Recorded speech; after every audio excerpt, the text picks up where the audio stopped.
Апостолски дела 23 глава.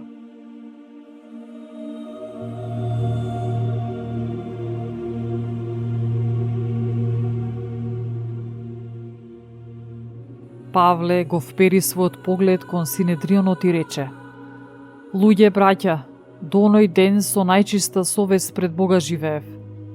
А првосвештеникот Ананија на оние што стоја пред него им заповеда да го удрат по устата. Тогаш Павле му рече: Бог тебе ќе те удри. Дзиду варосан, ти седиш за да ме осудиш според законот, а заповедаш да ме бијат против законот. А оние што стоја пред него рекоа: Божјиот првосвештеник ли го навредуваш?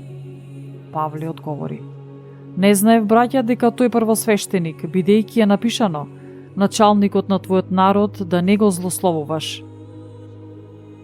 А кога дозна Павле дека еден дел од нив се садукеи, а другиот фарисеи, извика во Синедрионот: Луѓе, браќа, јас сум фарисеј, син на фарисеј, за надеж во воскресение на мртвите ми се суди.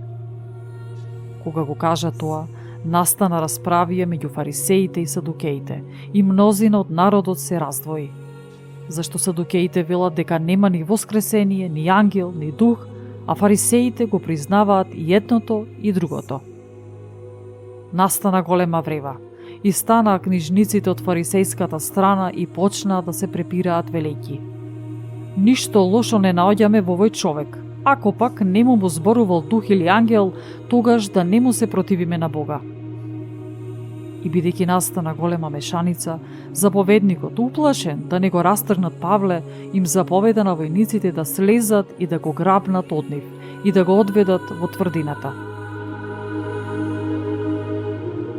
Ноќта му се јави Господ и му рече: Не плаши се, Павле, и како што сведочеше за мене во Ерусалим, така ќе треба да сведочиш и во Рим.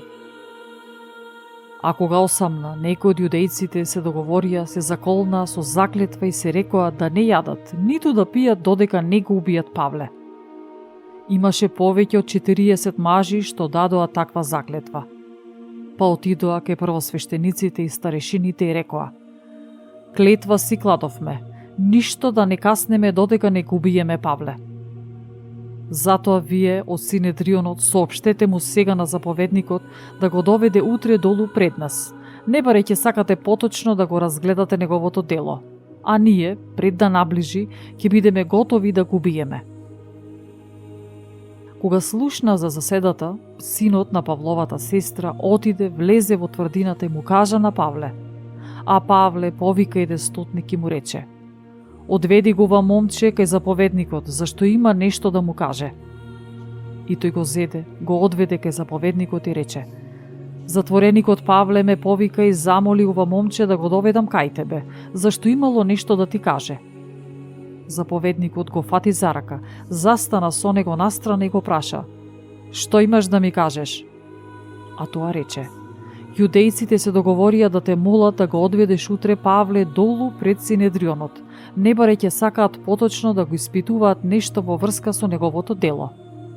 Но ти не им верувај, зашто ќе го чекаат 40, а и повеќе од 40 дивни луѓе, што се заколнале да не јадат, ниту да пијат, се додека не го убијат. И сега се веќе готови, чекаат само да им ветиш.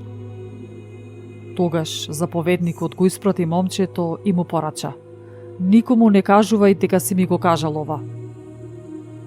Потоа повика двајца стотници и рече: Пригответе ми 200 војници, 70 коњаници и 200 стрелци, за да тргнат за Кесарија во 3-тиот час ноќеска. И пригответе добитци, за да го качат Павле и да го одведат во наместникот Феликс. Напише писмо со ова содржина: Клавдиј Лиси испраќа поздрав до многу почитуваниот наместник Феликс. Овој човек беа го фатиле јудејците и сакаа да го убијат.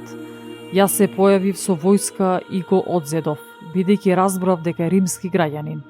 И сакајќи да ја дознам причината поради која го обвинуваат, го изведов пред нивниот Синедрион и дознав дека го обвинуваат по прашање од нивниот закон, но дека нема никаква вина, поради која би заслужил смрт или окови.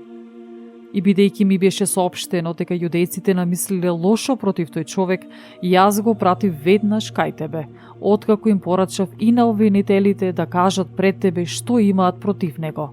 Биди здрав. И така, војниците го зедоа Павле и онака како што им беше заповедано, го одведоа ноќе во Антипатрида.